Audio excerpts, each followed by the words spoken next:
انس بن مالک رضی اللہ عنہ کہتے ہیں کہ میں نے رسول اللہ صلی اللہ علیہ وسلم کو فرماتے ہوئے سنا، اللہ کہتا ہے اے آدم کے بیٹے، جب تک تو مجھ سے دعائیں کرتا رہے گا اور مجھ سے اپنی امیدیں اور توقعات وابستہ رکھے گا، میں تجھے بخشتا رہوں گا، چاہے تیرے گناہ کسی بھی درجے پر پہنچے ہوئے ہوں۔ مجھے کسی بات کی پرواہ اور ڈر نہیں ہے۔ اے آدم کے بیٹے، اگر تیرے گناہ آسمان کو چھونے لگیں، پھر تو مجھ سے مغفرت طلب کرنے لگے تو میں تجھے بخش دوں گا اور مجھے کسی بات کی پرواہ نہ ہوگی۔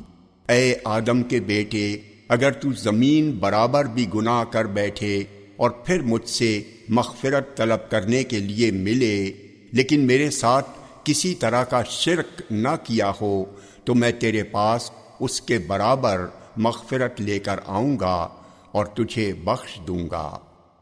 جامع ترمذی حدیث نمبر 3540، یہ حدیث صحیح ہے۔